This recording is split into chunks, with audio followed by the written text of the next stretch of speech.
Olá, pessoal. Boa tarde a todos e todas. Espero que todos estejam bem. Sejam muito bem-vindos para mais um dia, né, de palestras, nosso segundo dia. E, galera, só queria lembrar a todos para seguir nosso canal aqui no TV IFMA Maracanã. Ativem o sininho para receber todas as notificações. As palestras também vão estar disponíveis no nosso canal do GEPASA. Então, vai estar aqui na TV IFMA Maracanã e no canal do GEPASA.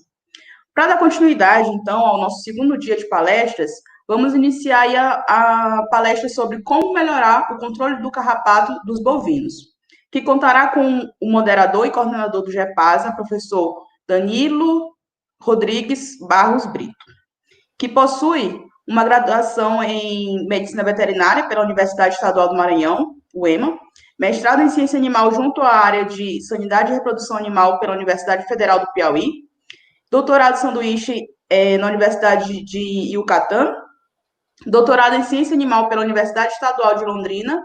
Atualmente é professor do Instituto Federal do Maranhão, tem experiência na área de medicina veterinária, subárea sanidade animal e criação de ovinos e caprinos, com uma ênfase em doenças parasitárias de animais, atuando principalmente nos seguintes temas: carrapato ixodae em animais domésticos, ectoparasitas de ruminantes e parasitas gastrointestinais em caprinos e ovinos.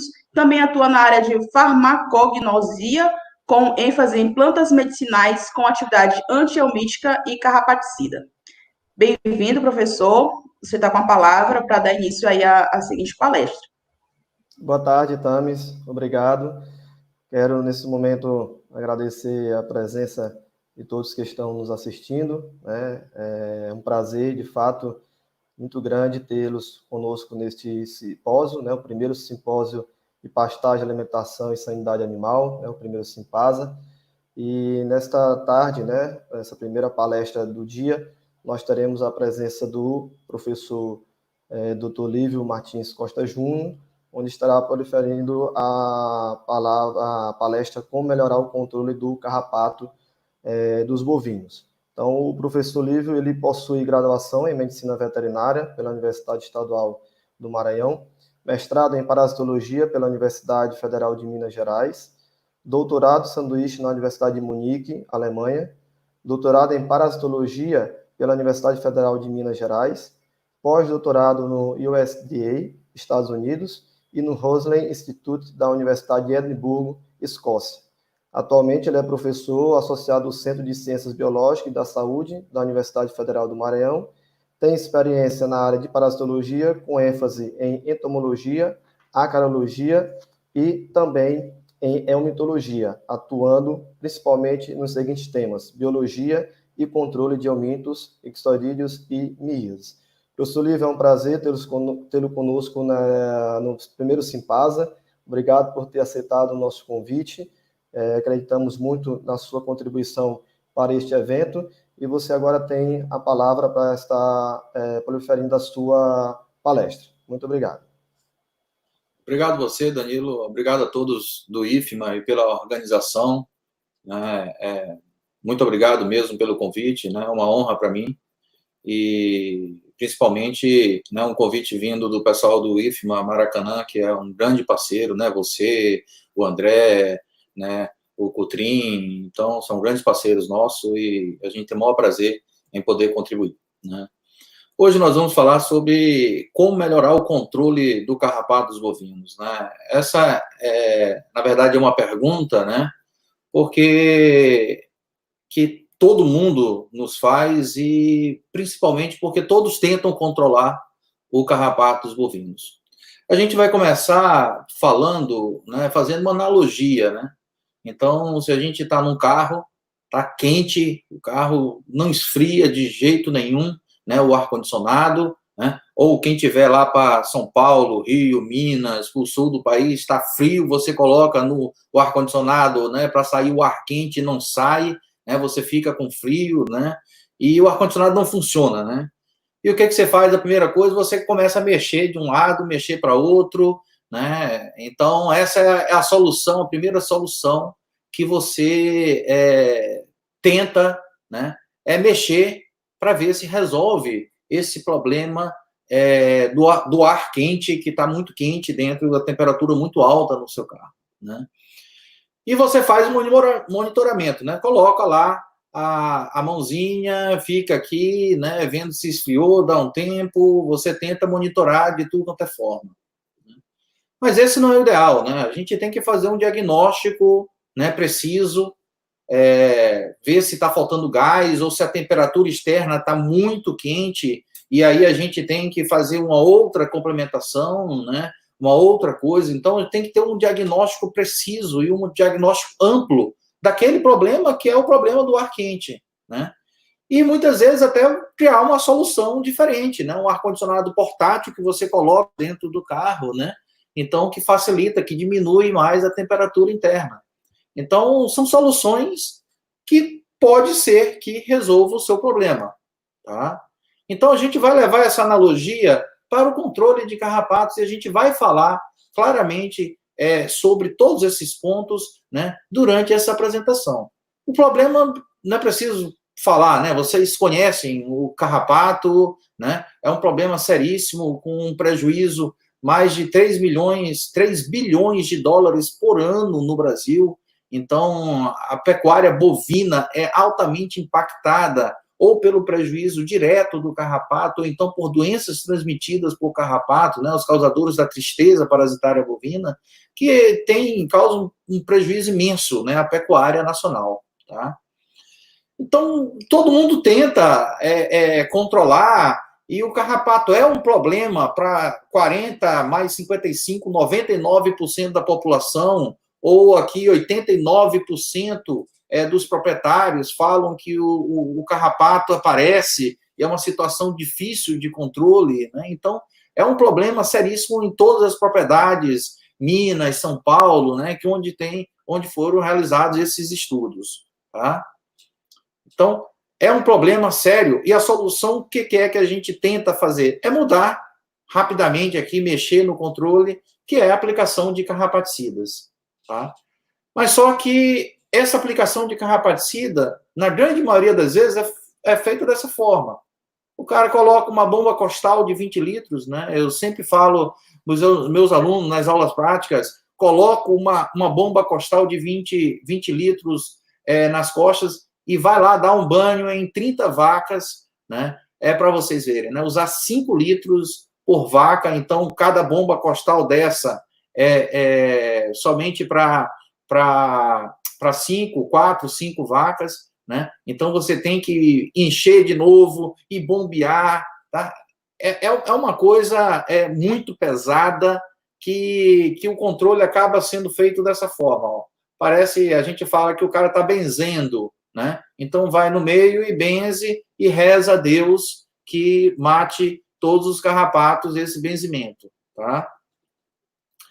E esse tipo é feito por metade dos produtores brasileiros, é feito dessa forma, com bomba costal.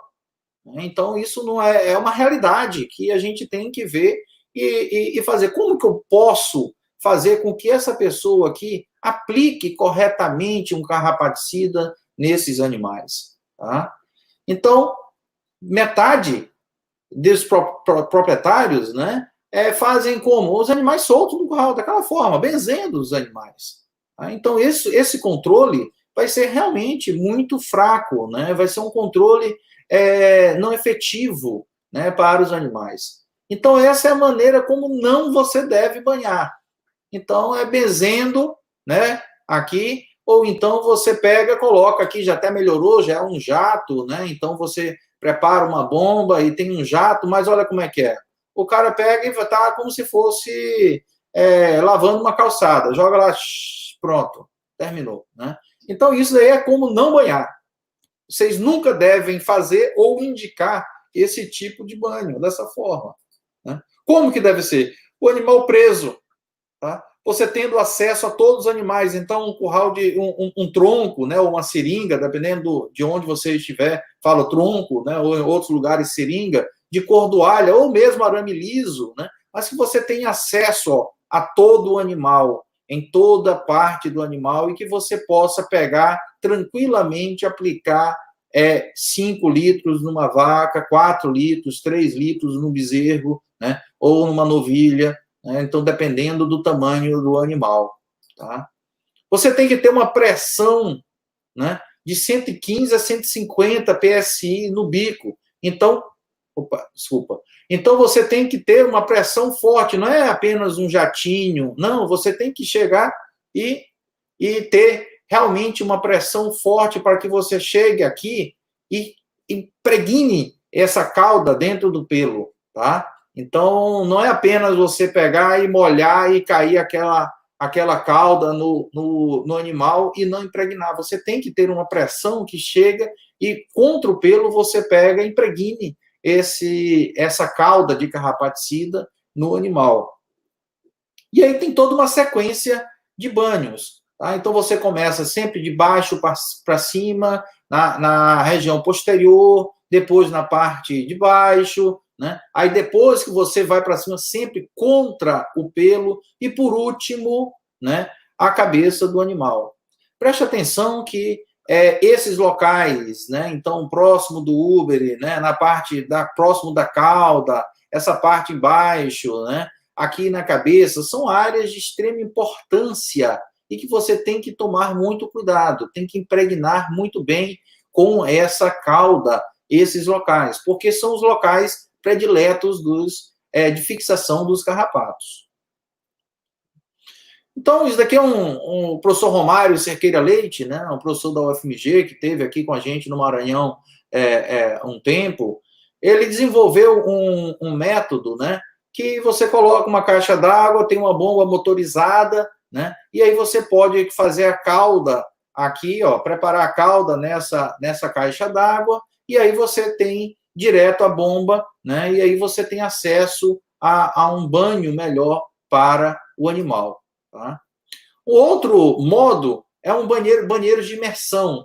Então, é como se fosse uma piscina em que o boi tem que nadar por um certo período, um certo tempo aqui, né? Então, um certo trajeto, e depois sai do outro lado. Tá? Então, esse banheiro de imersão ele é muito utilizado no Rio Grande do Sul, ainda hoje, é utilizado, mas a grande maioria dos banheiros de imersão, até mesmo no Rio Grande do Sul, estão abandonados, porque o controle dessa cauda aqui é muito difícil. Então, imagina você passar 50, 100, 500 cabeças, 500 animais aí, essa cauda fica suja, você tem que complementar, né? Então perde a qualidade dessa cauda, é muito caro, porque isso daqui é como se fosse uma piscina, então é um volume muito grande de cauda, então acaba sendo extremamente caro. É bem mais rápido para banhar os animais, né? Mas é extremamente caro. Tá?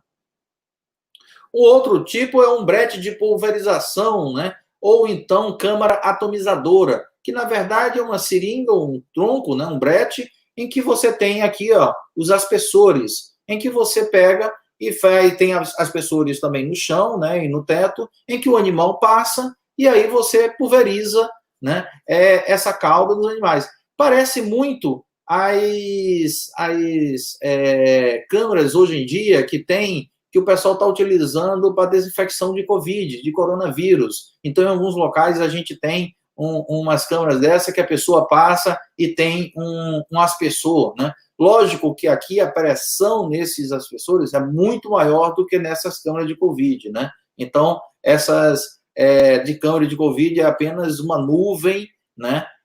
De uma substância que vai matar o coronavírus. Aqui não, aqui é uma pressão muito maior, que é para justamente atingir todos os locais onde o animal está, onde o carrapato está, certo? O Daniel Rodrigues, da EPAMIG, né, na tese de doutorado dele, ele fez um trabalho bem interessante, que ele comparou um tipo de banho usual, que, na verdade, a fazenda já tinha uma bomba, né, em que ela pegava e banhava os animais, tá? Então, ele não alterou em nada o manejo da fazenda. Aí ele comparou o pulverizador, né, a bomba costal, uma câmara atomizadora, né, um brete de pulverização, e ele montou um pulverizador estacionário motorizado, né, parecido com, na verdade, igual àquela que o professor Romário, né, o Daniel Rodrigues, ele foi orientado do professor Romário no doutorado, tá? E aí ele montou aquele sistema, né, que o professor Romário desenvolveu, né, para banhar os animais. Então, por tempo, você vê aqui que a bomba costal perde máximo, né, 4 minutos que você perde por animal. Isso eu estou falando, gente, 4 minutos para ser dado um banho bem dado. Né? Não é para ser apenas um benzimento. Esse benzimento é muito mais rápido do que isso, né? Mas para dar realmente um banho bem dado, uns 4 minutos em média. Tá? Já a câmara atomizadora, 6 segundos. Os animais estão passando, está sendo pulverizado e está passando. E o pulverizador estacionário, com 1 minuto, muito parecido com o usual. Né? Entretanto, quando ele vê o controle, o controle efetivo de carrapato, você vê aqui, ó, que nesse estágio aqui, então, o carrapaticida aqui não teve uma eficácia muito boa, mas você vê que mesmo só a forma de apresentação, só a forma em que você administra esse medicamento, né, esse carrapaticida, você vai de 27 mil carrapatos ou para o controle 66 mil, né? Ou aqui, ó, a bomba costal 28 mil, então 1.000 carrapatos a mais. A câmara atomizadora, muito rápida, mas 34 mil carrapatos, né? Então você vai de 7 mil carrapatos a mais em alguns animais, tá? Em um lote de animais. Então você vê que o tempo é suficiente e o controle similar com a bomba costal, 25% do tempo da bomba costal, tá? É lógico que cada vez mais está sendo popularizado, né? Na verdade, há muitos anos isso já é popularizado, né? Desde o lançamento do Ivomec, das ivermectinas, né? Das lactonas macrocíclicas, os produtos injetáveis, e que tem boa atividade, né? E uma facilidade de aplicação, e principalmente porque em todas as propriedades brasileiras você aplica, né, o carrapaticida, você aplica vacina de febre aftosa, e como é subcutâneo, os dois são subcutâneos, você, na verdade, em todas as propriedades do Brasil, você tem essa forma de aplicação.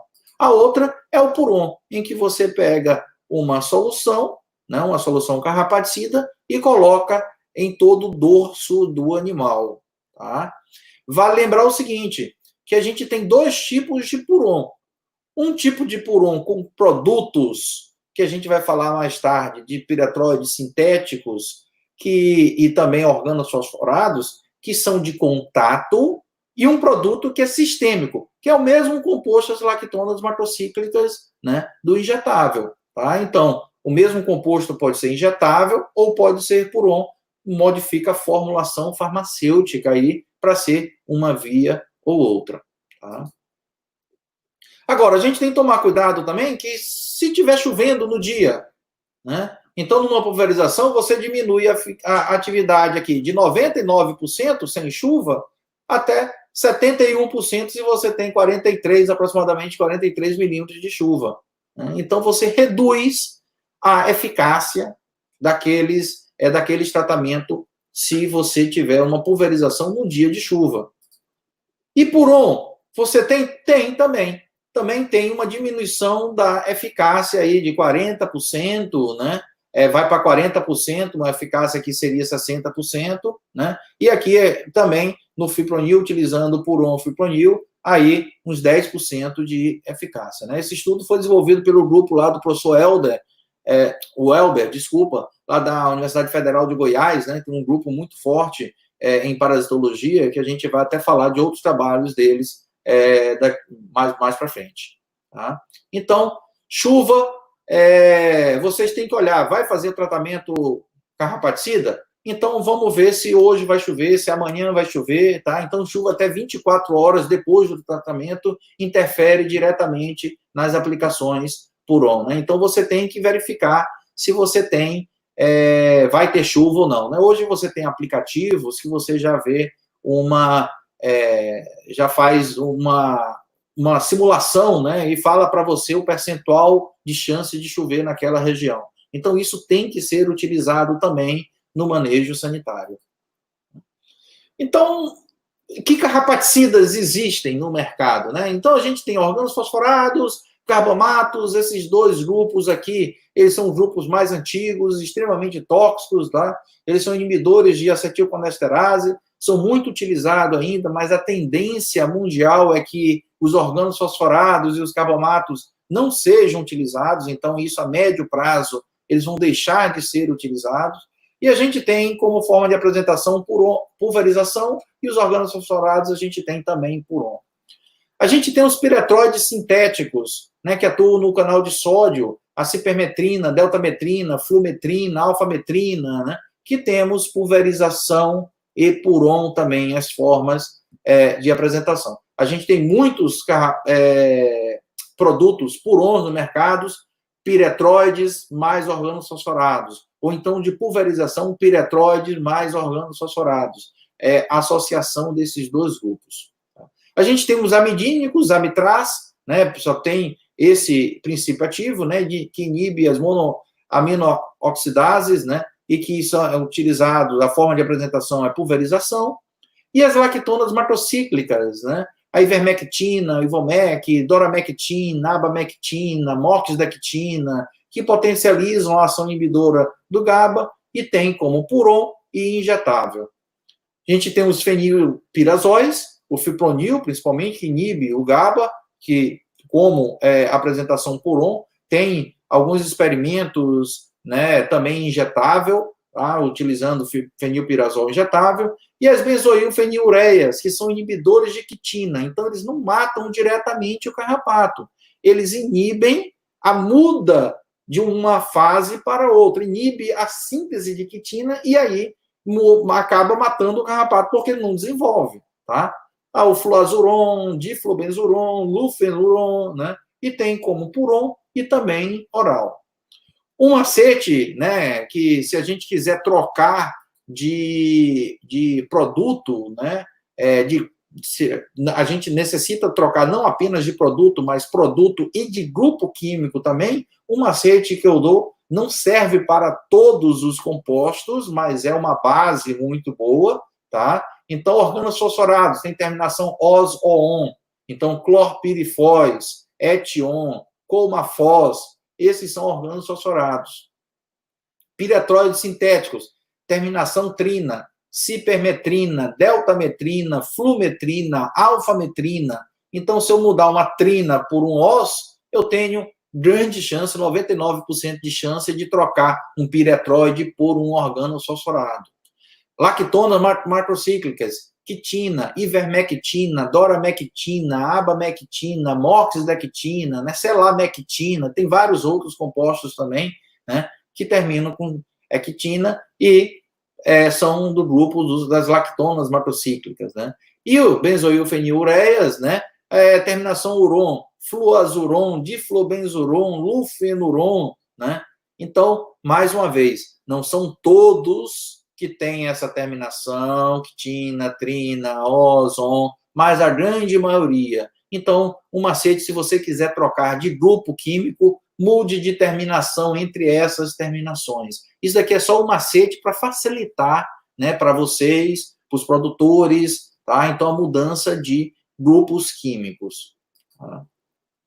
Mas como que se escolhe um carrapaticida, né? Então, se você ver aqui, ó, isso daqui é um levantamento feito, né, com produtores, 30% preço, mais o preço aqui, mais 5% aqui, preço e propaganda, e mais 27% preço e balconista. Então, você vê aqui quase 70%, 80% é o preço que manda, tá? Mas só que esse barato pode sair bem caro. Então, a escolha não pode ser uma escolha assim. Até porque, se você escolhe um carrapaticida mal, você aplica mais vezes. E se você aplicar mais vezes, você tem 8,7 vezes mais chance desse carrapato, do carrapato da sua propriedade, ser difícil de controlar, né? Então, você vai aplicando mais vezes, você tem uma maior pressão de seleção, e essa maior pressão de seleção vai selecionando carrapatos resistentes e aí você vai tendo que trocar mais vezes, tá? Então, não escolha por preço, escolha pela eficácia, tá? Então, a gente tem aqui um estudo do Guilherme Klafke, né, lá do IPVDF, né, do Instituto de Pesquisa Veterinária Desidério Finamor, né, tem um grupo muito bom, o Guilherme Klafke, a Rovaina, né, o Bruno, o Rec, né, são pesquisadores lá do Rio Grande do Sul, do IPVDF, né, e eles fizeram esse estudo com mais de carrapatos de mais de 100 propriedades. E aqui, ó, cipermetrina, né, então trina, piretroides. Então, pouquíssimas propriedades aqui, deve ser o quê? 5%, 2%, né, são susceptíveis à cipermetrina. Amitraz, 25%. Clorpirifos, OS, né, então organosfosforados, né, 40%. Ivermectina, então 40%. Fipronil, aqui, menos de 50%. Então, você vê aqui, a gente tem 5 grupos químicos, sendo que em menos de 50% das propriedades, você tem dentro desses 5 produtos aqui, uma atividade maior ou igual de 95%. Né? Então, você pode ter fazendas que têm resistência apenas ao fipronil, apenas à ivermectina, apenas aqui, mas você também tem propriedades, né, que você tem resistência a todos os compostos sintéticos que a gente tem no mercado. Isso acontece no Rio Grande do Sul, né, onde foi descrito todos os compostos de resistência. Tá? A gente tem aqui 5 classes, né, organofosforado, piretróides sintéticos, fipronil, né, associação deles, tá? Também em São Paulo, Mato Grosso do Sul, tá? 4, né? Então, você vê que a situação piora sul, sudeste e vem melhorando aqui no norte e nordeste. Um dos motivos é a falta de estudo, sim, com certeza a falta de estudos, tá? Mas também a gente vai falar a distribuição de bovinos susceptíveis, tá? Se a gente tem bovinos mais susceptíveis, a gente vai ter maior frequência de aplicação, maior seleção de carrapatos resistentes, e aí a gente tem uma resistência instalada maior. Tá? A gente vai falar mais na frente também sobre isso. Tá? Como que a gente seleciona? A gente simula o tratamento dos carrapaticidas na propriedade. Então, isso daqui é uma bancada, na verdade, laboratório de parasitologia da Embrapa, H de leite, né? Então, aqui são grupos de carrapato, da teleógena, aquela fêmea engurgitada, aquela mamona, né, aquela grandona, jabuticaba, né, como vocês queiram falar, mas o grandão, né, são fêmeas engurgitadas, e a gente dá como se fosse o banho no laboratório. Cada Erlenmeyer desse aqui, cada vidro desse aqui, é um composto carrapaticida diferente. Tá? Então, você, no laboratório, você tem condições de testar aqui 10, 15 diferentes carrapaticidas. Né? Esse teste é feito gratuitamente pela Embrapa H de leite e também pelo PVDF lá no Rio Grande do Sul. Tá? E nós estamos dentro de um grupo do Colégio Brasileiro de Parasitologia Veterinária para padronizar esse teste em todo o Brasil, tá? Nos laboratórios. Então, nós temos laboratórios lá, o professor Caio Monteiro, lá na Federal de Goiás, né? A gente aqui na Federal do Maranhão, né? A Luciana Gato Brito, lá na Embrapa, em Belém. Então, várias pessoas, né? O Instituto Biológico de São Paulo também, que estamos conversando, né? Uma comissão especial do Colégio Brasileiro de Parasitologia Veterinária, que trata especificamente sobre controle de carrapato e resistência, né? Então, a ideia é a gente padronizar para que o laudo saia igual em todo o Brasil, né? E que seja feito da mesma forma em todo o Brasil. Tá? Então, se a gente trata no laboratório uma fêmea engurgitada e a gente tem essa quantidade de ovos aqui, claramente a gente mostra que o carrapaticida não teve efeito nenhum. Tá? Então, são ovos, uma ovoposição muito bonita, aqui já está perto de eclosão, né? da eclosão das larvas, né? Então, você vê meio os pontinhos esbranquiçados, então está quase. para eclodir já essas larvas, tá? Então, é importante a gente ter esse teste em laboratório, que a gente indica para o produtor ou para vocês técnicos qual o melhor carrapaticida para ser utilizado naquela propriedade. Isso modifica de propriedade para propriedade. Por que modifica? Porque você tem uma frequência de aplicação nas propriedades diferentes, tá? Então, eu acompanhei uma comunidade, foi muito interessante, que eles mantinham rebanhos com um manejo diferente, né? E aí tinha um grupo de família, né, que tinha um rebanho comunitário e que era mais zeloso, que aplicava mais carrapaticida nos bovinos. Todo o tempo era aplicando, não tinha um carrapato, né? Quando apareceu o problema de carrapato, o carrapato era completamente resistente a todos, porque ele já tinha usado todos os carrapaticidas possíveis, né? O outro grupo, né, que tinha do lado, era bem do lado, era a mesma comunidade, mas grupos de animais diferentes, que as pessoas que cuidavam dos outros bovinos, né, não tinham esse cuidado, então aplicava, era mais espaçado, né, então perdiam mais dinheiro pela frequente aplicação, por não ter uma frequente aplicação, mas também o que acontecia? Selecionava menos carrapato resistente, então não tinha problema de carrapato, tá? Então a gente tem que balancear uma frequência de aplicação, mas não uma frequência de aplicação exagerada, tá? Então a gente vai falar sobre isso nessa minha apresentação também, né? Então a gente tem que ter modos que a gente quebre essa resistência, porque essa resistência vai acontecer, tá? Então, a gente tem que aplicar menos em momentos corretos, certo? E que a gente também faça controle de uma forma geral na propriedade para que essa resistência seja retardada o máximo possível, que a gente aplique cada vez menos carrapaticidas. E aí, o treinamento da mão de obra é de extrema importância. Então, o capataz, né, ou mesmo o proprietário, ou então o tratador, como queiram, né? O peão, ele tem diversas atividades diárias. Então, é ordenha, é manejo dos animais, é cura de umbigo, né? É vaca e tem que aplicar medicamento, tem que acompanhar, tem que chamar o veterinário, tem que falar com o zootecnista, tem que ajeitar cerca. É uma infinidade de atividades e que é muito corrido, né? Todo dia é muita coisa a ser feito, tá? Então, a gente tem que treinar esse pessoal para ter tranquilidade na hora de aplicação dos carrapaticidas, para que tenha um banho carrapaticida bem dado. Aquele benzedor que eu mostrei para vocês antes, não é culpa dele, não. É porque ele está lá e ele está tendo na cabeça dele, ó, eu tenho que fazer isso, eu tenho que fazer aquilo, é um monte de coisa ainda que ele tem que fazer e que ele tem que cumprir com a tarefa dele diária, tá? Então, não é culpa dele. Um pouco por desconhecimento, mas também pelo excesso de atividades. E além do excesso de atividades, né, a gente já teve experiência que a gente acompanhava propriedades e aí o capataz lá tinha 2 famílias, né? Então ele tinha que levar a criança para a escola de uma, de outra, e ele tinha que tomar conta das 2 famílias. Era uma situação assim que ele não tinha foco no tratamento, não tinha tranquilidade.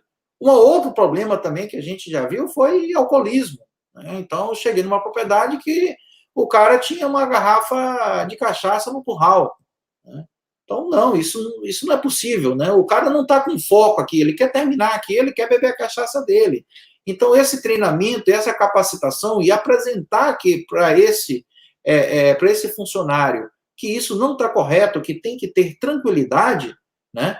Isso vocês, como técnicos, vocês, como produtores, né, tem que, ou mesmo se você for uma pessoa dessa, você tem que tomar cuidado, tá?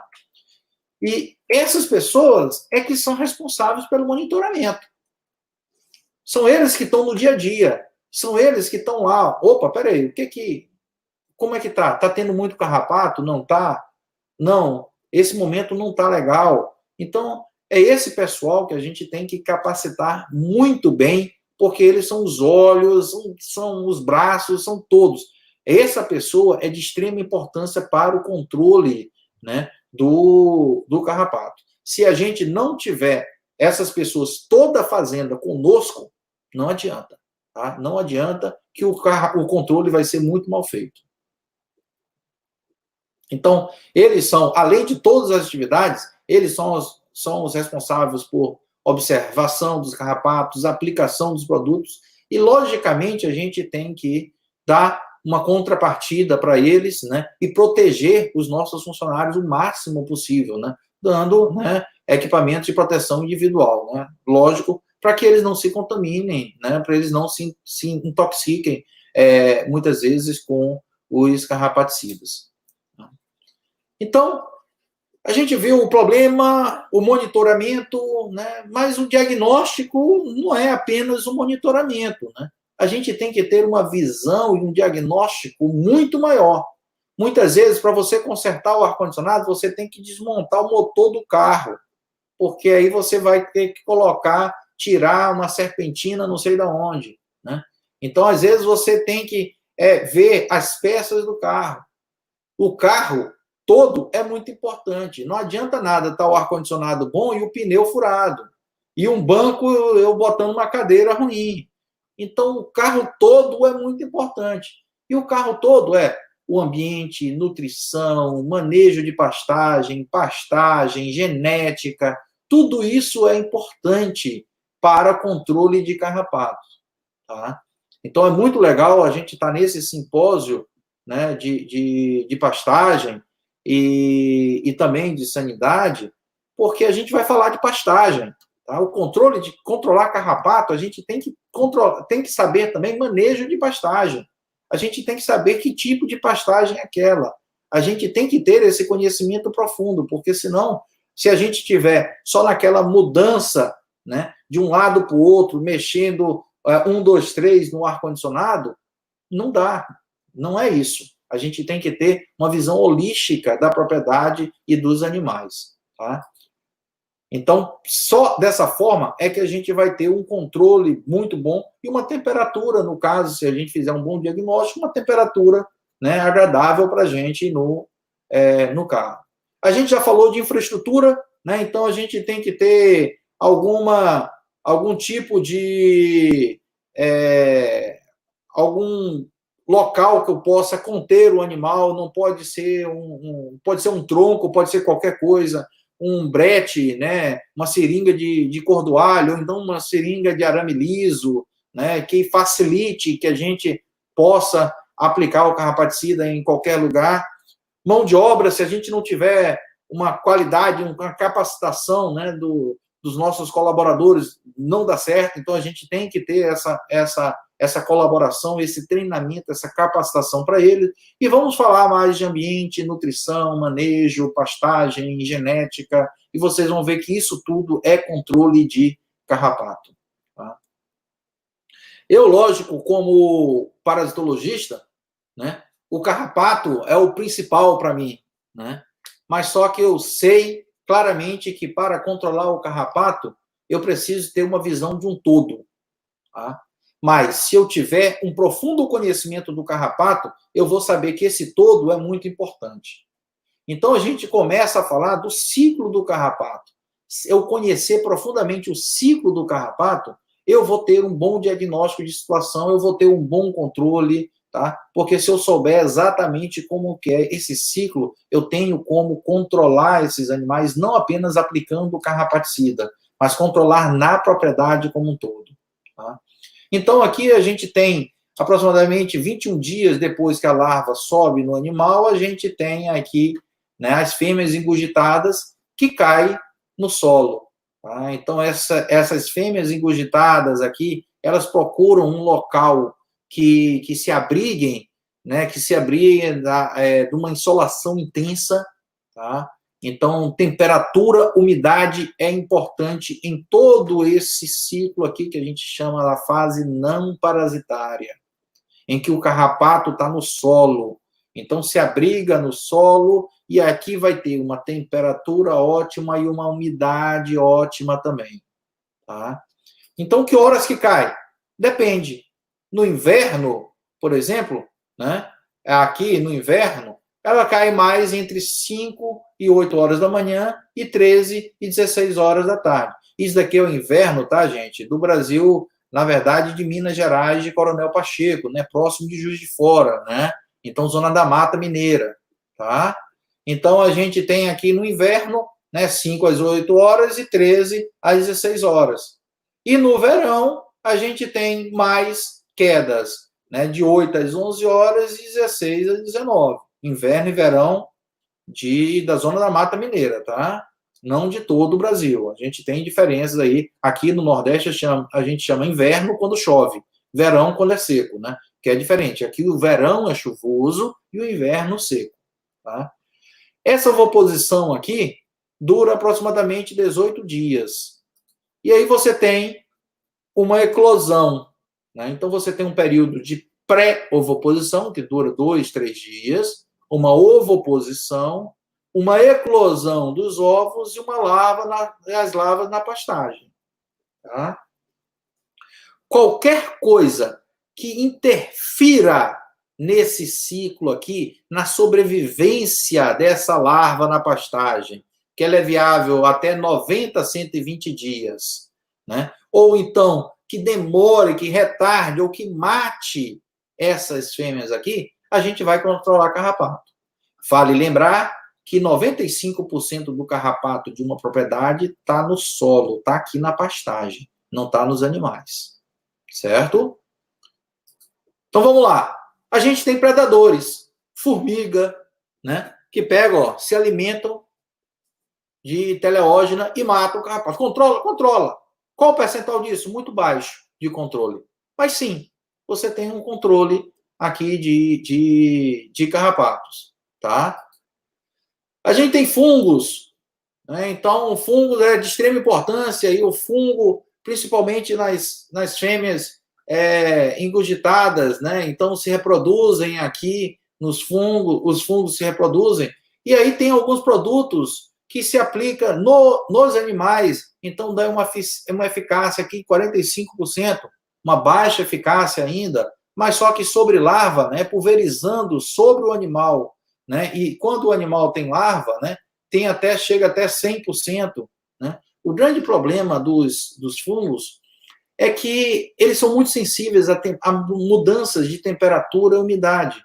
Então, um isolado, por exemplo, do Rio Grande do Sul, né, ou então um isolado de São Paulo, tem atividades diferentes aqui no Maranhão, em São Luís, ou então em Imperatriz, que é a região mais úmida, ou então no Sertão, na Paraíba, ou então norte de Minas, vai diferir muito. Então, por isso que muitos produtos está se buscando ter um composto oleoso que proteja esses fungos a essas temperaturas.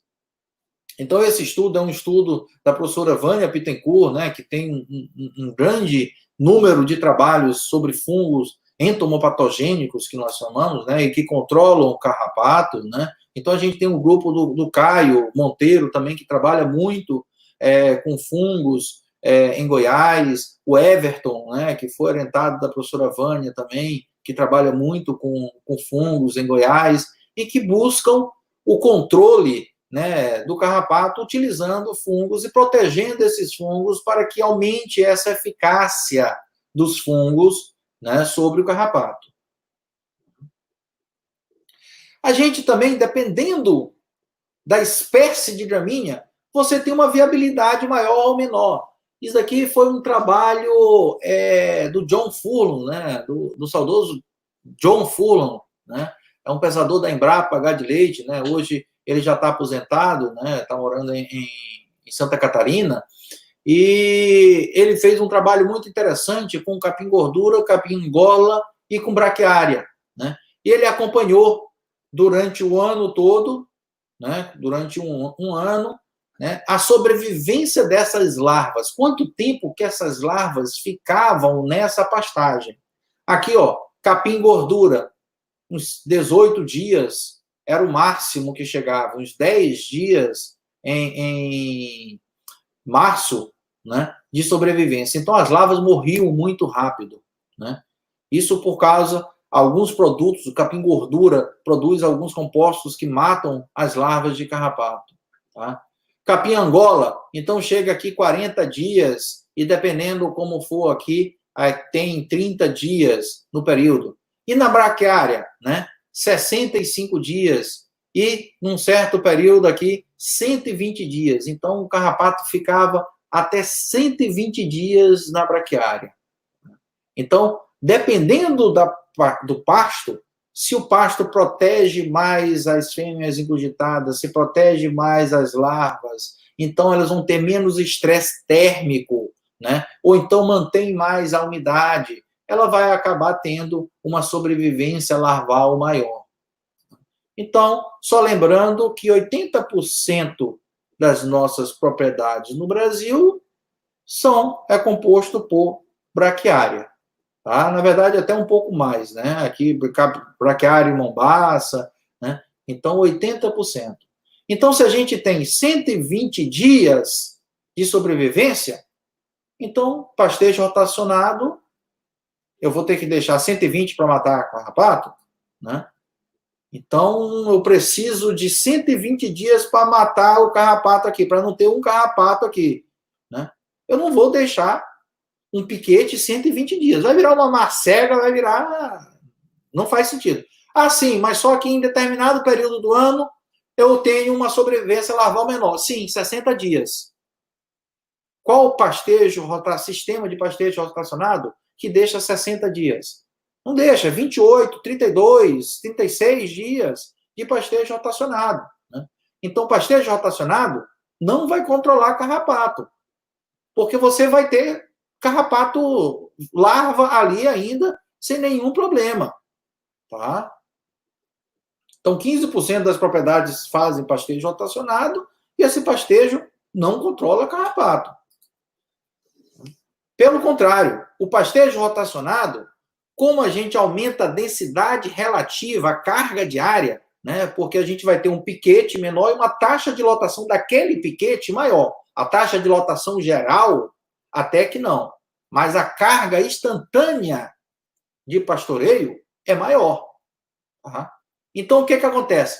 Eu facilito o encontro dessas larvas, na verdade, do bovino, nessas larvas.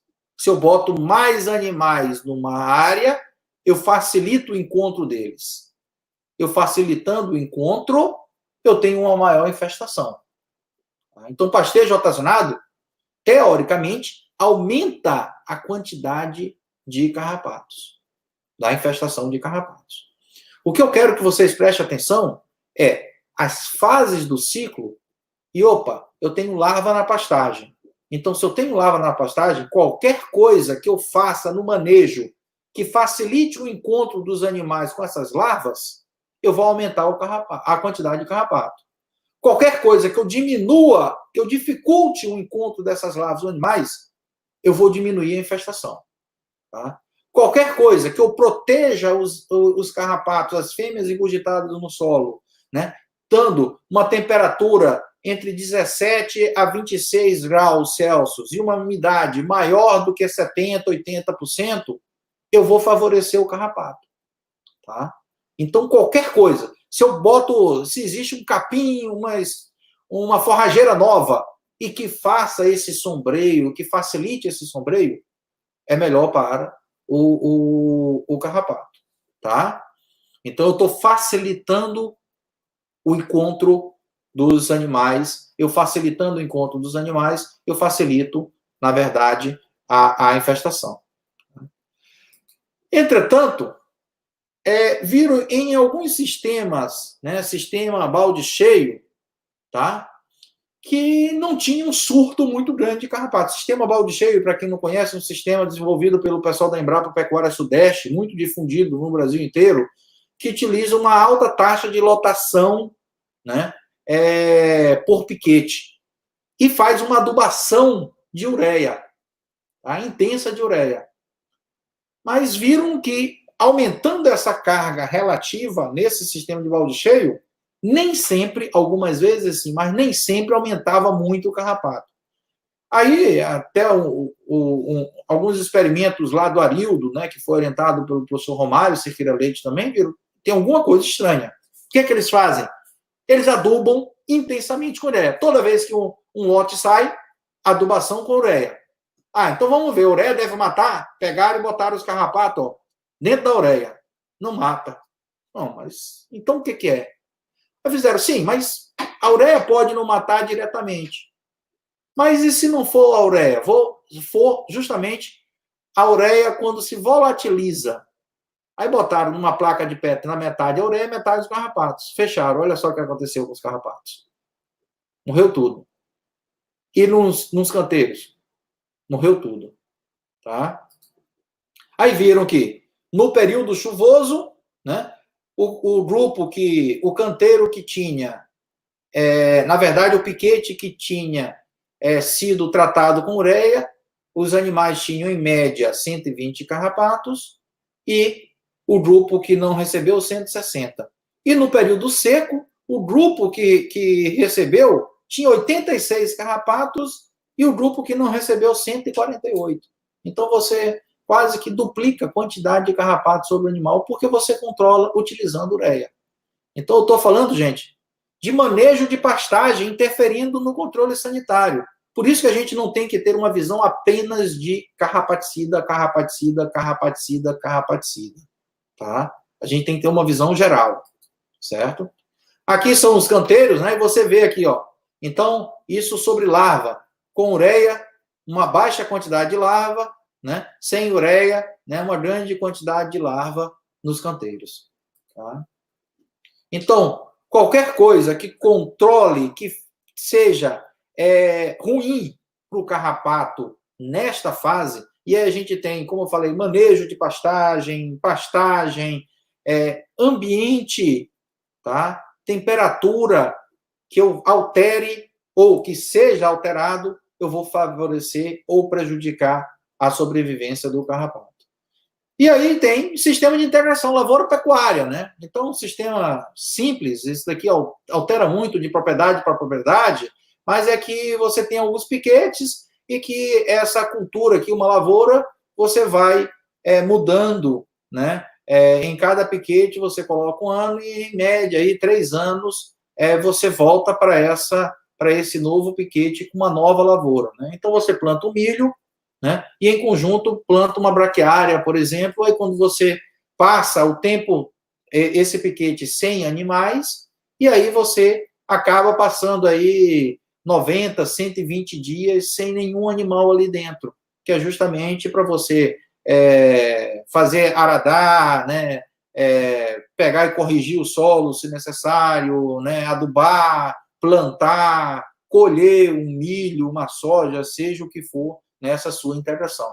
Então, você destruindo isso daqui, você vai matar o carrapato também. Você vai ter um piquete aqui, na verdade, você vai ter depois um piquete de forragem sem carrapato, né? Isso é muito bom, tá? Isso aqui, milho, né?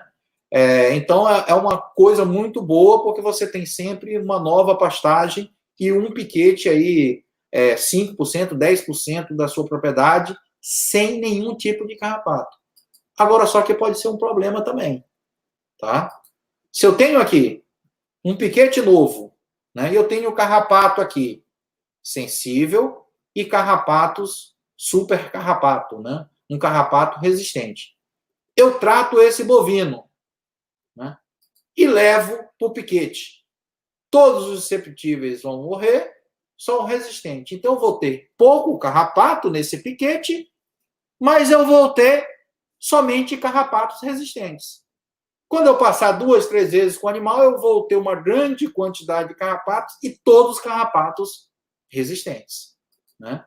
Em contrapartida, se eu coloco os animais e depois de um dia, por exemplo, trato esses animais, faço o tratamento, eu vou ter carrapatos susceptíveis e alguns resistentes. Tá? O percentual de resistente aqui aumentou, porque eu estou dando uma pressão de seleção, eu estou fazendo um tratamento, mas eu tenho aqui um percentual menor de carrapatos resistentes do que eles aqui. Então, eu tenho que mudar para o piquete novo e tratar.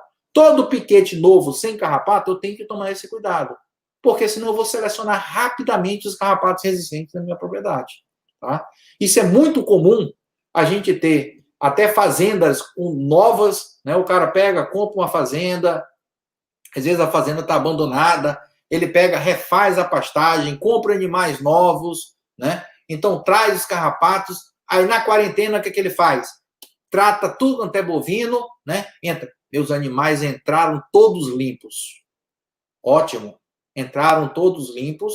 Ele vai ficar um bom tempo sem problema de carrapato, mas quando ele tiver problema de carrapato, vai ser todos carrapatos resistentes. Tá? Então você tem que ter o meio termo. Tá? Então você tem que ter carrapato, não muito, mas você também não pode ter só pouco, mas apenas carrapatos resistentes. Certo? A gente tem outros sistemas, o sistema de integração lavoura, pecuária, floresta, né? Então a gente tem com eucalipto, que é bem interessante, então forma uma sombra muito boa, né? Então é um manejo muito importante. A gente tem com um manejo com arbustos, não apenas com eucalipto, né? E na verdade é uma mudança de mentalidade, né? De uma pastagem de campo de futebol com uma pastagem arborizada, né? Ou com eucalipto, ou então com outros tipos de plantas. E o importante é que a gente tenha o conhecimento que aqui, mesmo a braquiária, você facilita o sol e você facilita o aumento da temperatura aqui dentro. Dentro, embaixo, no solo, onde o carrapato está, na larva. Você facilita o sol e a dessecação chegar na larva. Mesmo a larva mudando um pouco de local, de direção, né, durante o dia, tá, para se proteger disso, você tem um sol intenso. Então, a larva perde as suas reservas energéticas, se desgastando. Aqui, você tem uma umidade maior, uma temperatura menor, tá? Então, para a gente, aqui no norte, nordeste, centro-oeste, então, uma condição mais favorável para o carrapato. Então, teoricamente, integração lavoura, pecuária, floresta poderia aumentar a quantidade de carrapatos. Entretanto, a gente está vendo que esse tipo de manejo também aumenta a quantidade de formiga, aumenta a quantidade de outros predadores e que acabam controlando também. Tá? Então, a gente tem que tomar muito cuidado e aí você tem que fazer esse manejo. Opa! Se eu tenho uma integração lavoura-pecuária-floresta, eu sei que eu tenho a possibilidade de ter mais carrapatos. E aí eu tenho que ficar fazendo o acompanhamento desse meu rebanho com o olho mais aberto. Então, qualquer coisa, mais uma vez, que controle o carrapato, que altere essas condições ambientais, podem alterar também a sobrevivência larval. E aí a gente vem em temperatura, né? Então, aqui são mapas de temperatura média, umidade relativa e precipitação. Primeira coisa que a gente tem que ver nesses mapas é o seguinte, é que essa temperatura é do ar, não é a temperatura do solo. Então, tudo que a gente falou aqui é do solo, e o que nos importa é a temperatura do solo, tá? Porque é lá que a larva está. É lá que a teleógena está, que os ovos estão, certo? Então, esse é o primeiro ponto. Então, na minha propriedade, eu posso alterar essa temperatura. Tá? O segundo ponto é que você vê uma diversidade de temperaturas no Brasil. O Brasil é um país muito grande. E não dá para a gente pegar um estudo que é feito em São Paulo, né, no Goiás, e passar para todo o Mato Grosso do Sul, e passar Rio Grande do Sul, e passar para todo o Brasil. Você tem uma diversidade muito grande. E aí a gente, né, já teve vários contatos, né, e tem uns parceiros muito bons da meteorologia, né, principalmente no núcleo geoambiental da UEMA, né, do NUGEL, né, e que nos ensinaram algumas coisas bem interessantes. Primeiro, aqui você tem a Amazônia, que tem uma influência e um impacto muito grande no clima de todo o Brasil. E aqui, o Atlântico, que tem uma zona de convergência aqui do Atlântico. Tá? Então, essas zonas aqui interferem muito e fazem o clima brasileiro ter, eu estou falando de 2 zonas só, que interferem muito norte, nordeste, centro-oeste e um pouco do sudeste. A gente tem outras zonas, né? Uma zona que vem aqui, né? Chile, né? E outra daqui, né? Do Atlântico Sul, tá? Então, que interfere claramente no ambiente do Brasil. Interferindo temperatura, umidade, precipitação, que está relacionado direto à umidade, eu vou interferir também nos meus carrapatos. Tá? Então, não dá para a gente extrapolar situações, né, de locais onde a gente tem experimentos que a gente vai falar para todo o Brasil. Cada um tem que ver onde está a sua propriedade, o que eu tenho na minha propriedade, então onde que eu estou aqui, tá? Aqui no Maranhão, né? Eu sei que tem muita gente aqui do Maranhão, então se você estiver na região leste do Maranhão, é mais seco, né, do que na região oeste do Maranhão. O litoral maranhense é muito mais, a gente tem uma baixada, a gente tem uma área alagada aqui no Maranhão. Então, é completamente diferente em cada local que eu esteja aqui. Tá? Então, qualquer tipo de controle, ele vai ser, primeiro, para a minha fazenda específica, no caso de resistência, no caso de que tipo de pastagem, manejo de pastagem. Segundo, regionalizado. Tá? E não estadual, e não... Então, a gente tem que pensar regionalizado. Eu vou voltar para aquele gráfico, né, do John Fulham, lá da Embrapa Gado de Leite, na zona da Mata Mineiro, né, que ele pegou... Opa, desculpa. Que aqui a sobrevivência da larva 60 dias e até 120 dias durante o ano. Tá? Então, tem esse outro estudo aqui em Botucatu, em que viu, ó, em maio, né, o máximo foi 73 dias, né, e teve 2 meses aqui, junho e julho, meses de frio lá de São Paulo, que não teve ovos, não teve as larvas, não eclodiram desses ovos. Tá? Então, é um período inviável. Aí tem esse estudo bem interessante em Santa Catarina, que foi o seguinte, o professor Antônio Pereira, né, Souza, fez em 88 a tese de doutorado dele e viu o período mínimo, máximo, né, e a quantidade de dias. Lá em Lages, Santa Catarina, uma larva ficou até 286 dias na pastagem. Então, ela sobreviveu até 286 dias. Tá? Olha só o tanto. Né? E aí, ele orientou 20 anos depois, em 2018, a outra tese do mesmo local, sendo a mesma metodologia, e viu, olha, março a junho, a larva, o mínimo era 30 dias. Aumentou aqui o mínimo, para 36 dias. O máximo era 286, foi para 275. Então, a amplitude aqui entre máxima e mínimo, entre o tempo mínimo de uma larva, tá, disponível na pastagem, e o máximo, né, diminuiu, tá? E mudou também, de dezembro já foi para janeiro. Tá? Então, as teleógenes que caíram em janeiro sobreviveram mais tempo. Há 20 anos atrás, era em dezembro. Né? Então, a temperatura média mudou em torno de 0,8 graus. Então, a temperatura vai mudando nos anos e vai tendo impacto também na biologia. E que vai tendo impacto para a gente no controle. Tá? Então, eu não posso pegar um estudo de 80, né, de 88, de 96 e transpor para hoje. Tá? Eu tenho que ver regionalizado. Tá? Então, qualquer coisa que interfira diretamente no ambiente e também no contato dos animais, eu vou pegar e ter o controle no animal. Certo? Voltando para o ciclo, a gente tem as larvas, essas larvas aqui, tá? Elas vão pegar, os animais vão passar e elas vão se fixar no hospedeiro, né? No bovino, tá? Vão pegar, vão primeiro grudar, como se fosse, né?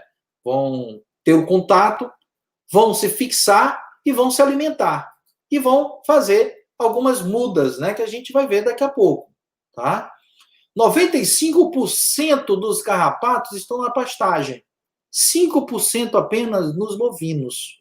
Opa, desculpa. 5% apenas nos bovinos. E a gente tem aqui, ó, 60 dias, janeiro, fevereiro e março. Isso eu estou falando de zona da Mata Mineira, não estou falando de todo o Brasil, tá? Então, são 3 meses aqui, na verdade, 4 meses, com uma taxa de sobrevivência na pastagem muito baixa. E nos animais, tá? Também uma menor quantidade de carrapatos nos animais, certo? Então, nesse período aqui, é que eu tenho que fazer um tratamento, que se chama controle estratégico, que concentra o tratamento em uns períodos desfavoráveis dos carrapatos na pastagem, que é justamente para evitar o pico aqui posterior nos animais. No Sudeste e Centro-Oeste, nas áreas úmidas, a temperatura mais alta é que limita isso. E nas áreas mais secas, é a umidade relativa mais baixa que interfere. O que eu quero mostrar para vocês é que vocês têm que ter noção de temperatura, umidade e da interferência da temperatura e umidade no ciclo do carrapato, tá? E aí você vai saber na sua propriedade, na sua microrregião, quando que você vai concentrar essas aplicações, esses tratamentos carrapaticidas, certo? Agora um alerta. Se eu uso na minha propriedade de irrigação, isso muda completamente. Não me interessa a temperatura e a umidade, né? Essa foto aqui é até uma foto do setor de caprinos lá do Instituto Federal do Maranhão, né, no Maracanã, né? Eu tirei até do Instagram do GEPASA. Olha aqui, com irrigação, sem irrigação. Uma teleógena aqui, ela vai ter uma umidade muito boa. Uma teleógena já aqui, a umidade vai ser menor. Aqui, como está muito seco, o sol vai chegar e a temperatura aqui no solo vai ser maior do que daqui. Então, a sobrevivência é completamente diferente. Se eu tenho irrigação, eu mudo aquele conceito lá. Então, eu tenho que ver o controle estratégico para a minha propriedade. Tá? O que limita na minha propriedade? Certo? Após a fixação das larvas, elas fazem uma muda, na verdade, elas se ingurgitam, né? Se alimentam, e depois elas fazem uma muda para ninfa e depois fêmea ingurgitada. Isso daqui dura aproximadamente 21 dias, né? Isso aqui é o tempo modal. Então, você tem da subida aqui até a temperatura, até a queda teleógena, né? Você tem 21 dias. Isso daqui não muda muito, porque a temperatura ambiente, a temperatura do animal se mantém, né? Então, isso aqui não altera muito. Mas alguns fatores no animal são interessantes e que podem ser alterados. Tá? Então, aqui, a gente tem uma interferência do ambiente, né, no animal. Isso aqui é a contagem de carrapato nos animais. Então, o ambiente favorece os animais terem um primeiro pico de carrapatos, um segundo pico de carrapato, um terceiro pico de carrapato, e aqui tem uma discussão muito grande, esse estudo é no Rio Grande do Sul, se tem uma quarta geração. O que é? Foi uma larva subiu, transformou em teleógena, caiu, fez ovoposição, gerou larva que subiu no outro animal. Então, segunda geração. E aconteceu isso 3 vezes, a quarta vez no ano, né? Esse daqui é uma discussão, até eu discuti recentemente com João Ricardo Martins, né, que se aposentou recentemente, né, do IPVDF, né, um grande pesquisador brasileiro, né, de carrapatos, né, e ele falou, Lívio, essa questão de gerações não dá para a gente ver no animal, a gente tem que fazer um estudo no ambiente, e não apenas no animal, tá? Então, o que eles fazem lá no Rio Grande do Sul é o que eles chamam de controle geracional. Eles tratam os animais para evitar a segunda, terceira pico, a segunda, terceira geração. na verdade, nem para evitar essa segunda e terceira, mas que essa segunda e terceira gerações sejam menores, tenham menos carrapatos na segunda e na terceira geração. Tá? Vale lembrar que no Rio Grande do Sul você tem as 4 estações durante o ano bem definidas, coisa que grande parte do Brasil a gente não tem. Então, essa interferência aqui, a gente vai ter muito bem definida no Rio Grande do Sul. Para grande parte do Brasil a gente não tem. Tá?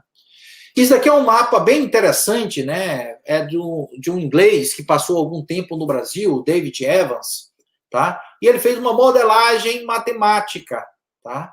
Que então aqui ele modelou que seria 3 gerações durante o ano no Rio Grande do Sul, 4 gerações aqui, 5 aqui o Maranhão, São Luís, ó, 6, Marajó, 6, parte aqui da Amazônia, 6. Isso é uma modelagem, a gente não sabe realmente se tem porque faltam estudos, tá? Mas, teoricamente, o litoral nordestino tem uma alta capacidade, né, de gerar carrapato porque o ambiente é muito favorável. Tem uma temperatura ótima e uma umidade por causa da influência do litoral, certo?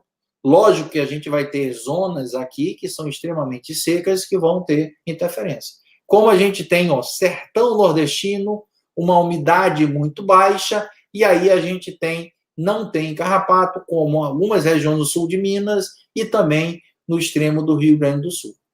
Certo? A gente tem que perceber também que no Brasil mudou muito o rebanho bovino. Né? Em 90, a gente era concentrado, eu tinha 147 milhões de cabeças, né? E aqui muito mais no centro-oeste brasileiro. Hoje a gente tem uma mudança, né, 215 milhões e muito mais aqui, um grande número, na verdade, na Amazônia. E houve mudança também na produção de leite, né, 90 para 2018. Você vê que a gente tem Rondônia aqui, Pará, né, aqui a Ceilândia, até aqui mesmo Pernambuco e no Ceará, produções de leite consideradas, né? E isso é muito importante para a gente, porque a maioria das raças leiteiras ou tem alto grau de sangue taurino, né, ou são PO, certo? Então, a gente tem uma diferença clara na suscetibilidade entre os taurinos e os zebuínos. Os taurinos, eles montam uma resposta imune mais por anticorpo, e que essa resposta imune não é muito protetora, não adianta muito. Então, olha aqui, ó, é muito mais arrumado a resposta imune, mas essa resposta imune não funciona. Já o zebuíno, ele produzem mais uma coisa celular e protege muito mais contra o carrapato. Além disso, os taurinos se limpam muito menos do que os zebuínos. Então, a lambedura do zebuíno, do Nelore, por exemplo, é muito maior do que um taurino. E também a frouxidão da pele, né? Se você pega um Nelore, ele mexe muito a pele, e isso, quando a larva tem contato, ele mexe muito a pele, e o que acontece? As larvas caem. Além da espessura da pele também. Tá? Então, eu tenho que saber que taurino é mais susceptível do que zebuíno. Se eu tenho cruzado aqui, dependendo do grau de sangue taurino, eu tenho maior facilidade de infecção do que o zebuíno, certo? Outras espécies também, né? Então, a gente tem o pastejo misto, né, de ovinos, por exemplo, eles têm baixa suscetibilidade ao carrapato, ao Rhipicephalus micrópolis. Né? Então, cão, lógico, cão você não vai botar para pastejar um cão, não faz sentido, mas cão também se infecta muito pouco com micrópolis, cavalos também, né? Então são outras espécies de carrapatos que infectam, búfalos. Então, se você tiver a oportunidade de manejar esses animais, passar, por exemplo, um lote de ovinos naquele pasto que tem mais carrapato, então passe, e você vai ter uma taxa de sobrevivência menor das larvas. Então, esse tipo de manejo você tem que utilizar se você tiver essas alternativas na propriedade. Tá? Muitas propriedades não têm essa alternativa, então você não pode é contar com esse tipo de tratamento. A gente tem também, ó, aves, né? Gaviões, garça. Então, aqui o ambiente, ó, primeiro, um zebuíno, né, um gi, com um tanto de garça e uma pastagem, ó, que você vê aqui, que é extremamente seca. Esse daqui é o ambiente, esses bovinos, com certeza, tem um baixo número de carrapatos, tá? Então, você olhando a foto, você já vê, opa, peraí, essa propriedade não tem problemas de carrapato. Uma coisa interessante também, e de ser falada nesse simpósio, é que a nutrição também interfere, certo? Aqui foi feito um estudo em 83, na Austrália, bem interessante, que eles fizeram suplementação com leucena. Então, aqui são animais sem suplementação e animais com suplementação, tá? Então, você vê que tem mais carrapatos animais sem suplementação. Leucena, logicamente, alto teor de proteína, então você tem uma proteção maior dos animais. Isso quando você tem raças taurinas, tá? Quando você tem um cruzado, você também continua tendo menos carrapato naqueles suplementados, mas você tem uma zona aí que alguns animais têm muito carrapato também, e principalmente dependendo da época do ano.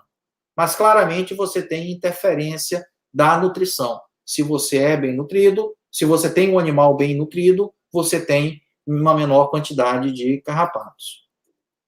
E aí, eu faço uma analogia, principalmente o pessoal fala muito de homeopatia, de alho, de torta de nim, né?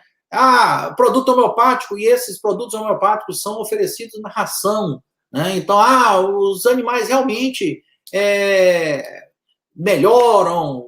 É muito comum a gente ver isso, e aqui, ó, 20% dos proprietários nesse estudo em São Paulo falava que utilizava de produtos homeopáticos para controle de carrapato. Aqui, 10% no Triângulo Mineiro e Alto Paranaíba. Né? Então, você vê que é um número considerável de produtores que utilizam homeopático. Né? Então, a gente testou lá na Embrapa H de Leite, né, um produto homeopático que era mais vendido no mercado, e nós colocamos também um enxofre que era extraído do alho. Tá? Não era o alho, mas era um enxofre, um composto sulfurado extraído do alho. Tá? E aí a gente fez um período de adaptação, depois fizemos infestação artificial nesses animais e fizemos contagem dos carrapatos, né? E também algumas coletas. O que a gente vê aqui, o enxofre, ó, um baixo número de carrapatos, o produto homeopático e o controle. Aqui, ó, o produto homeopático até teve, em uma determinada contagem, mais carrapato do que o controle. No geral, o que a gente fez? Viu que 25% do produto homeopático controlava 25% só dos carrapatos. Tá? Então, era um controle muito baixo. Isso daqui, se você aplicar água, é capaz de dar 25% também. E aqui também o produto de alho, né? Não é o alho, mas um composto sulfuroso do alho, tá? Um enxofre extraído de alho, teve atividade de 60%. E aí a gente remonta lá à década de 70, 80, alguns trabalhos australianos que utilizavam enxofre, né, para controle de alho, tá? Ou para controle de carrapato. Tá? Então, aí você vê, mineralização do rebanho é de extrema importância para controle de carrapato. E por isso, né, a gente teve a oportunidade de visitar mais de 100 propriedades leiteiras em Minas, né, e também Minas e no sul da Bahia, né, e a gente via muita gente usando homeopatia, e dava eficácia, né, e a gente não via realmente carrapatos. E a gente, mas por que isso, né? E aí a gente conversando, a gente já tinha feito esse estudo, conversando com eles, a gente via claramente que a empresa não vendia apenas o produto homeopático. Como era administrado no sal mineral, muitos dos proprietários começavam a olhar para a mineralização. E a mineralização do rebanho fazia com que houvesse o controle de carrapato, não o produto homeopático. A gente teve algumas críticas nesse trabalho, né? Mas vocês fizeram durante pouco tempo, né? Foram 6 meses só. tudo bem. Outros estudos publicados mais recente, né, 2017, 2008, também não encontraram. 12, a média de 12 carrapatos, o controle 13. Aqui também, mesma coisa. Quer dizer, a literatura científica mostra densamente que produtos homeopáticos não são bons para controlar carrapatos. E o NIM, né? O NIM é uma árvore indiana, né, rica em triterpenos, tem a azadiractina, que é muito conhecida como um inibidor de crescimento de insetos, né? A gente testou também. NIM, essa daqui é uma concentração letal para 90% das larvas, extrato aquoso, extrato alcoólico, né? A gente precisa de 50%, então um extrato quase puro, 50% do extrato para matar 90% das larvas. E o extrato alcoólico, né? 100%. Então, não faz sentido isso. Ah, mas tem pouca azadiractina na folha. Tudo bem, testamos o óleo, né? Para matar 90%, a gente precisa de aplicação de um óleo a 60%. Vale lembrar que eu preciso de 5 litros para dar banho no animal. Então, 5 litros a 60%, quantos litros de óleo eu vou precisar? Né? E sobre fêmea engurgitada, é um cálculo, mas seria 127%, não tem condições. Então, óleo de NIM para carrapato não é bom para controlar carrapato. Tá? Então, os desafios, né? Finalizando, primeiro, a gente tem que avaliar muito bem o problema, selecionar um bom carrapaticida. Esse problema ele tem que ser em cada propriedade, em cada região, né? Fazer um tratamento bem feito, dar importância ao manejo, por isso que é interessante falar no simpósio de nutrição, manejo nutricional, manejo de pastagem, vocês viram a importância que isso tem para controle de carrapato, né? E um conhecimento profundo da realidade local da propriedade e regional também, tá? Então, temperaturas entre 17 e 27 graus são ótimas para carrapato e uma umidade maior do que 70%. Qualquer coisa que favoreça isso, favorece o carrapato. Qualquer coisa que saia disso, prejudica o carrapato, tá? Então, para finalizar mesmo, ter uma visão geral e não apenas um olhar no carrapato. Você tem que ter uma visão geral da propriedade, tá? Então, isso você, tendo uma visão holística, você consegue controlar o carrapato. Se você olhar apenas o carrapato, né, esse seu controle vai ser muito ruim, tá? Queria agradecer a várias instituições, né, de financiamento que a gente tem e parceiros também, o IFMA, o EMA, a Embrapa Gado de Leite, principalmente nesses estudos, né, são os nossos grandes parceiros, tá? Logicamente, a gente tem vários colaboradores da UFMA, o EMA, IFMA, né, o Danilo é um grande colaborador nosso, o Cutrim também, os estudantes de doutorado, pós-doutorado, iniciação científica, mestrado, né, que realmente tocam os experimentos, que tocam o laboratório, né? Então, realmente, é muito bom ter uma equipe muito grande e diversa como essa, né? Então, mais uma vez, agradecer o convite, né? E espero que tenha mostrado um pouco da complexidade que é de carrapato e que vocês tenham uma visão holística do controle do carrapato, não apenas no carrapato especificamente, tá? Muito obrigado, né? E fico aberto às perguntas. Muito bem, professor Lívio. Muito obrigado pela palestra. Parabéns. Realmente é um assunto muito enriquecedor, foi muito esclarecedor. As informações que você trouxe para todos nós. É claro que alguma coisa, por conta do tempo, ainda não tem como ser abordado, mas com certeza, se a gente tivesse tempo, passaria mais, né, alguns minutos aqui ouvindo você sobre esse tema tão importante, tão interessante para a pecuária, principalmente pecuária bovina, né? Nós temos algumas perguntas, né? Na verdade, muitas perguntas, né? Isso é bom porque, na verdade, isso mostra que a nossa intenção, o objetivo nosso é justamente trazer essas informações para o público das ciências agrárias, seja estudante, produtor, e até mesmo pessoal da academia, de um modo geral. Então, isso mostra, né, pelas perguntas que as pessoas estão participando realmente e têm bastante interesse em tirar essas dúvidas, né? Nós temos 3 perguntas muito parecidas aqui, da Aline Alves e da Valéria Lima e da Lara Andrade, que elas estão perguntando sobre o tempo, né? Quantos banhos eu devo dar ou deve ser feito no mês, né? Ou apenas uma aplicação basta?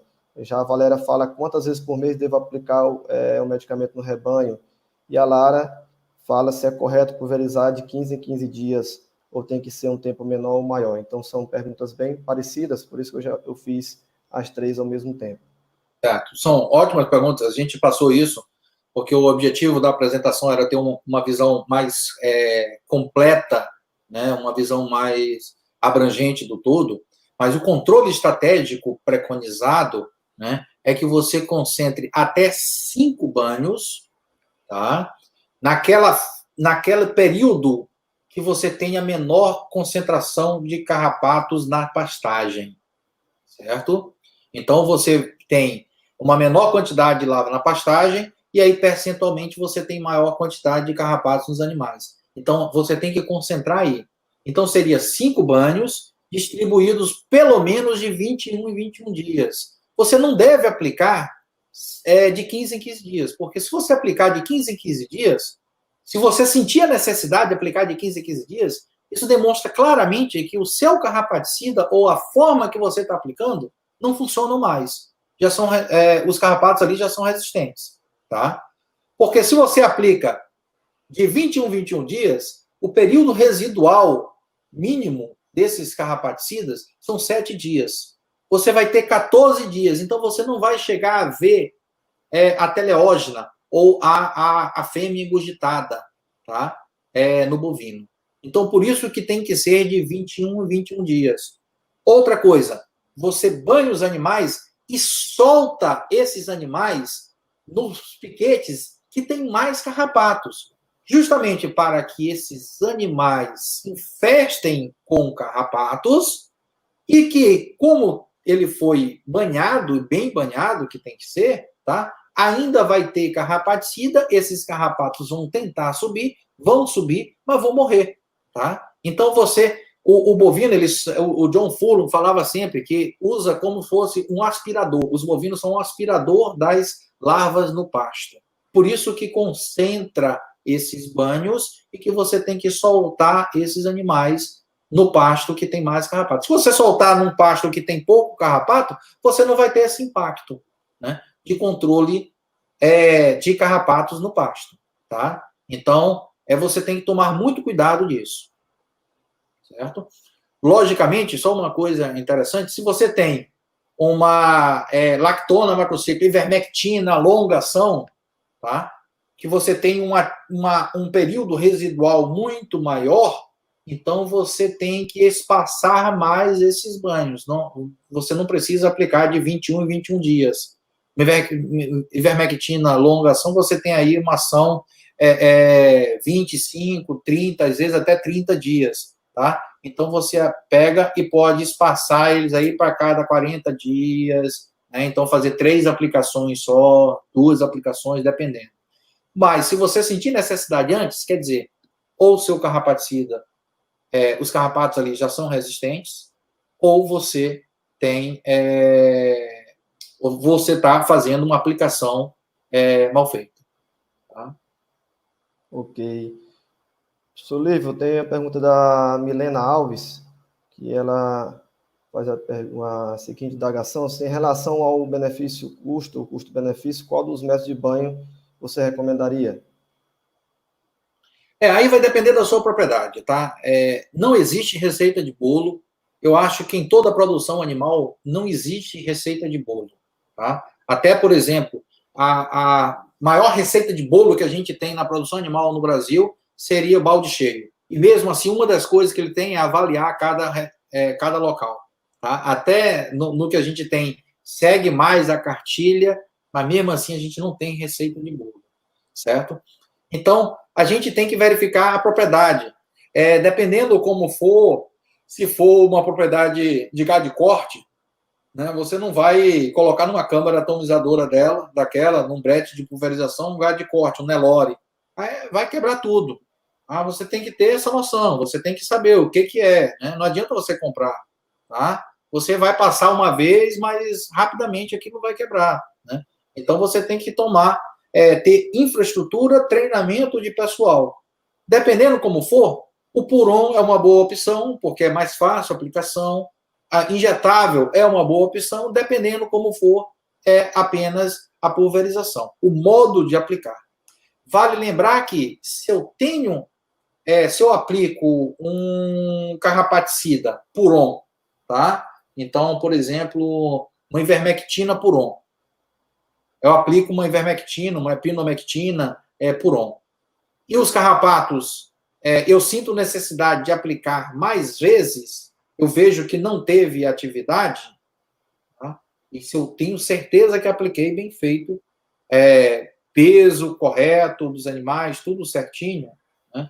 E ela está resistente, não adianta eu mudar para um injetável, porque a forma de apresentação não interessa. Se eu mudar de um Puron para um injetável, eu não vou alterar a atividade.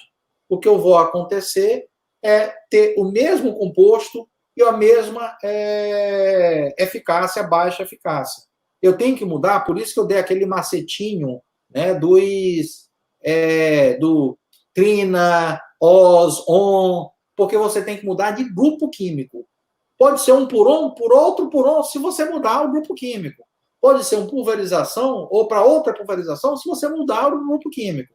Tá? Então, a probabilidade de você ter uma eficácia é muito maior quando você muda. Quando você não muda o grupo químico, muda apenas a forma de apresentação, você não vai alterar muito a eficácia. Ok. A Lara Cristiane pergunta, é necessário proteger olhos e mucosas nos métodos pulverizadores? Tem algum risco para o animal caso aconteça de cair nessas áreas? Não, tem baixíssimo risco. Isso é uma das primeiros testes que faz para uma nova molécula, saber se esses compostos têm irritação ocular, né? Então, tem baixíssimo risco. É lógico que você não vai ficar meia hora aplicando no olho do animal. Não faz sentido isso, né? Até porque o olho, você não tem tanto carrapato. Orelha, sim, mas olho nem tanto, né? Não é uma região que tenha uma grande quantidade. Mas os carrapaticidas, eles são extremamente seguros, né? O que não é seguro é se você aumenta a concentração. Então, vocês podem procurar na internet aí, você vê, o cara aplicou carrapaticida e matou quase todo o rebanho, né? Aí você vai ver o que aconteceu. O cara pegou, em vez de diluir 1 para 100 litros, né, 1 litro para 100, ele diluiu 1 para 10, né? E aí deu nos animais. Vai morrer mesmo, não tem jeito, tá? Então, você toma, mas é porque não estava tendo atividade, eu peguei e aumentei a concentração. Aí a chance de toxicidade é muito maior. A Esther Souza pergunta, se tratando da região Nordeste, qual o melhor mês e horário do dia para se fazer a aplicação do carrapaticida? Certo. Aí você tem que ver que Nordeste você está. Tá? Você está no sertão nordestino? Então, no sertão nordestino, na grande maioria das vezes, você não necessita fazer uma grande aplicação. Você tem que fazer um monitoramento e fazer aplicações que a gente chama banhos táticos. Tá? Então, essa é a minha recomendação. Isso, sertão semiárido. Certo? Então, dentro do sertão. Nesses locais, você tem que tomar cuidado. Uma coisa que a gente não abordou aqui é que os bezerros nasçam sem contato com o carrapato e não desenvolvam resistência na verdade, imunidade, né, para a tristeza parasitária bovina. Tá? Então, isso é isso que você tem que tomar cuidado. Então, um pouco carrapato é bom. Tá?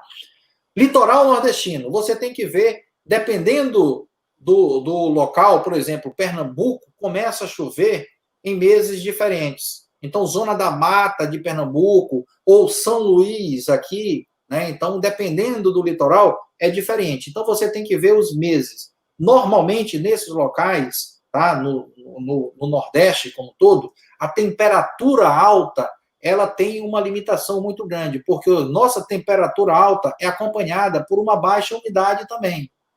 Tá? Então, esse que é o limitante. Então, aqui, os meses mais secos, eu estou falando de São Luís, os meses mais secos, outubro, novembro, dezembro, são os meses que você tem que concentrar os banhos carrapaticidas, tá? Ou então você, no início aqui, novembro, dezembro.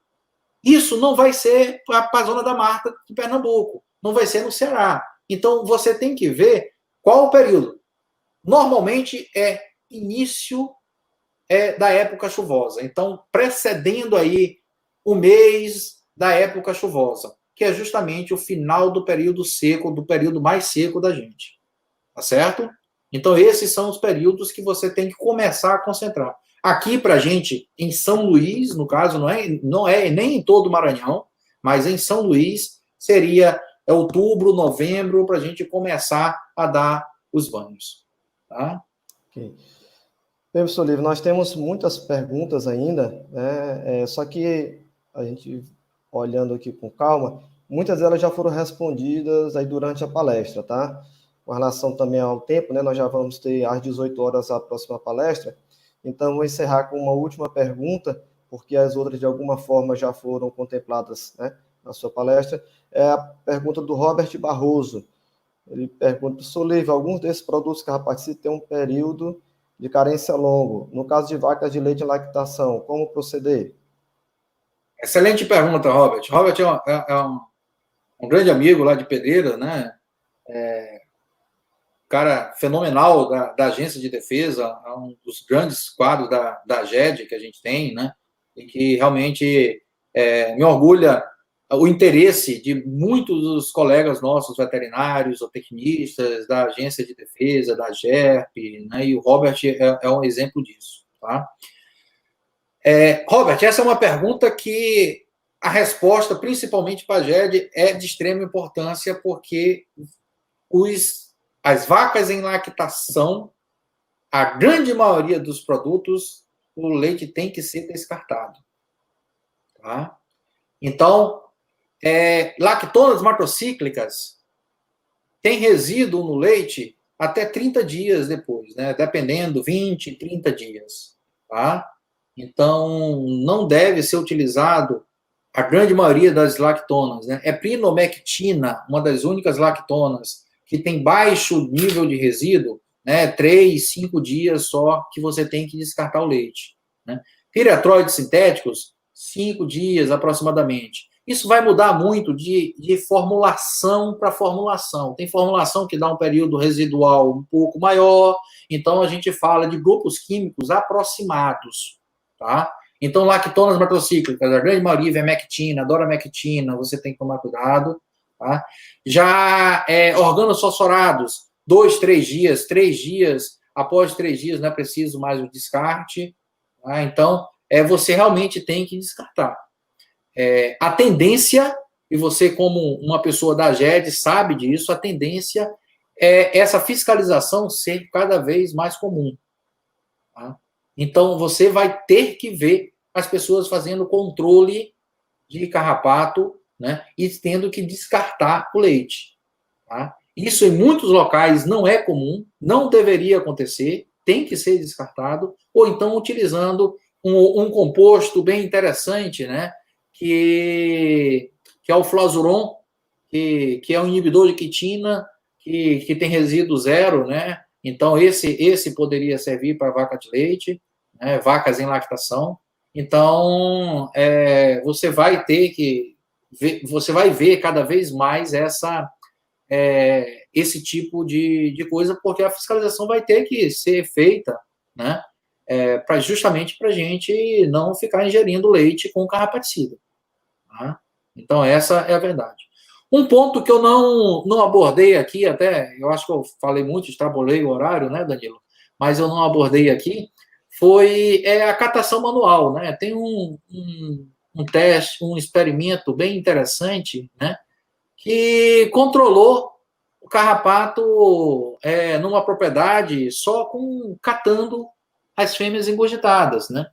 Então, é um tipo de controle, é lógico que a gente não vai... O cara tem 70 vacas em lactação, não vai ficar catando o carrapato em 70 vacas, né? Mas, por exemplo, rebanhos pequenos proprietários, eles não têm que aplicar carrapaticida. Eles têm que coletar com a mão. Coletando a mão, né? Esse experimento mostrou de coletando de 15 em 15 dias, só as fêmeas engurgitadas, né, você tem uma redução. Um ano depois, não foi preciso mais aplicar carrapaticida. Tá? Então, pequenos proprietários, eles têm que catar manual. Na hora da ordem ali, ó, vai catando, vai tirando a teleógena, bota numa garrafinha, né? Aí eu lembro o professor Romário, né, chegava nas propriedades, lá, o professor Romário da UFMG, chegava lá nas propriedades e pedia, levava uma garrafa pitula e pedia para o filho do peão, enche essa garrafa aí, eu te dou R$5, né? Aí o menino ficava catando lá. Cada fêmea dessas são 2.000 ovos, são 2.000 larvas, né? Então, uma garrafa de pitula cheia, olha a quantidade de carrapatos na pastagem que não deixa de ter, né? Então, pequenos proprietários não têm que fazer tratamentos carrapaticidas, tá? Então, essa é a minha opinião. Logicamente que são pequenos, mais uma vez. Senão vão falar, o professor Lívio quer que cate carrapato sem vacas em lactação. Não, não é. Certo? Beleza, professor Lívio. Em nome do GEPASA e do IFMA Campus Maracanã, a gente quer agradecer a sua colaboração no nosso evento, né, no primeiro Simpasa. De fato, trouxe uma grande contribuição e continue aí sendo essa pessoa aí, pesquisador de ponta, né, onde a gente tem desenvolvido alguns trabalhos juntos, e a ideia é que a gente realmente tente solucionar ou trazer solução para muitas perguntas e questionamentos que principalmente o produtor, né, necessita, né. Então, mais uma vez, obrigado e boa tarde. Eu que agradeço, Danilo. Um abração. Beleza. Obrigada ao professor Lívio, né, pela excelente palestra de hoje, e ao professor Danilo Brito pela moderação de hoje. Galera, só para avisar que os certificados, eles serão enviados para o e-mail cadastrado no momento da inscrição. Então, vocês vão receber esses certificados depois que acabar todo o evento. E para dar continuidade ao nosso segundo dia de palestras, que vai ser daqui a pouco, às 18 horas, a próxima palestra sobre o uso de coprodutos agroindustriais no desempenho produtivo e qualidade da carne de pequenos ruminantes, com a professora doutora Michele de Oliveira Maia, parente da UFMA Campus Chapadinha. Aguardo todos vocês e até logo!